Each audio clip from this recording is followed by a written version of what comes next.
نحمده ونصلي على رسوله الكريم.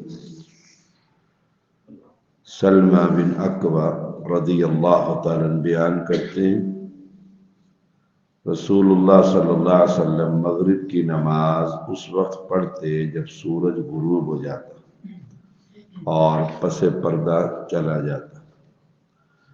مغرب کی نماز کا ابتدائی وقت بھی یہی ہے اور انتہائی وقت بھی۔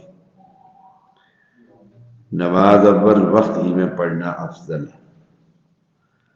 نعمان بن بشیر رضی اللہ تعالی عنہما بیان کرتے ہیں میں اس نماز عشاء کے وقت کو سب سے زیادہ جانتا ہوں۔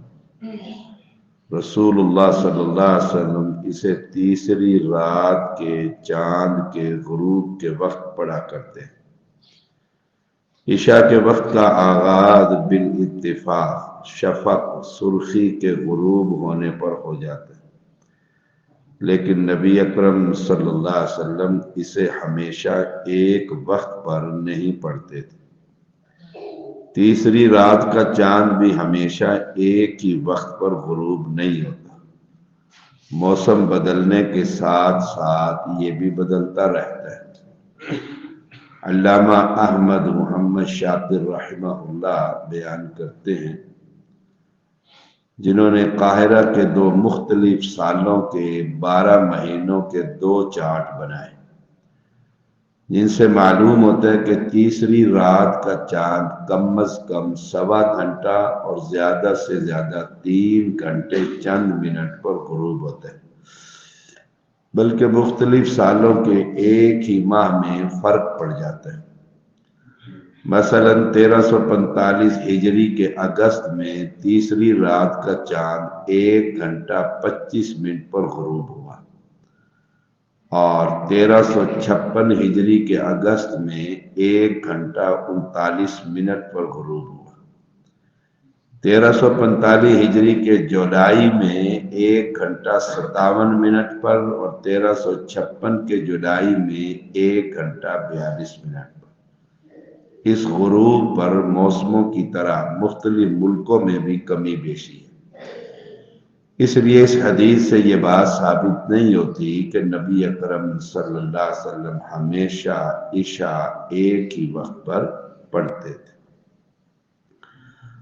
ابو ہریرہ رضی اللہ تعالیٰ عنہ بیان کرتے ہیں نبی اکرم صلی اللہ علیہ وسلم نے فرمایا اگر مجھے یہ اندیشہ نہ ہوتا کہ میں اپنی امت کو مشقت میں ڈال دوں گا تو میں انہیں حکم دیتا کہ عشاء کی نماز تہائی یا آدھی رات تک مؤخر کر دیں۔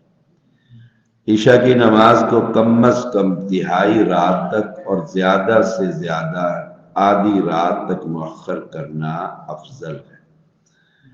باقی نمازوں کو جلدی وقت پر شروع ہوتے ہی پڑھنا افضل ہے۔ عشاء کی نماز دیر سے پڑھنے میں دین کے لیے قربانی اور ایثار کا اظہار ہوتا ہے اور اپنی پیاری نیند کو صرف نماز کی خاطر قربان کیا جاتا ہے، جبکہ باقی اوقات میں نماز کی خاطر فوری طور پر اپنے مشاغل اور مصروفیات کو چھوڑا جاتا ہے۔ ابو برزہ رضی اللہ تعالیٰ بیان کرتے ہیں نبی اکرم صلی اللہ علیہ وسلم عشاء سے پہلے سونا اور اس کے بعد باتیں کرنا ناپسند فرماتے تھے۔ عشاء سے پہلے سونے میں عشاء کی جماعت یا وقت نکلنے کا خطرہ ہوتا ہے، اسی لیے نبی اکرم صلی اللہ علیہ وسلم نے عشاء کی نماز میں شرکت کی خاطر عشاء سے پہلے سونے کو ناپسند فرمایا الا یہ کہ کوئی مجبوری۔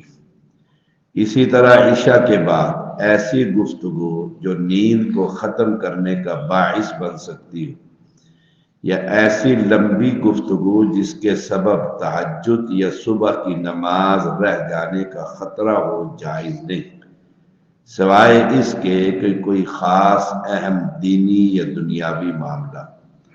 محض گپ شپ اور قصے کہانیاں بالاتفاق جائز نہیں۔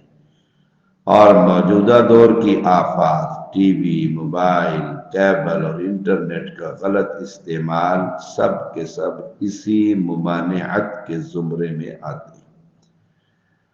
عمر بن خطاب رضی اللہ تعالیٰ عنہ بیان فرماتے ہیں رسول اکرم صلی اللہ علیہ وسلم ابو بکر رضی اللہ تعالیٰ عنہ کے ساتھ رات کو مسلمانوں کے معاملات کے سلسلے میں بات چیت کیا کرتے تھے اور میں بھی ان کے ساتھ ہی ہوتا تھا صلی اللہ علیہ وسلم۔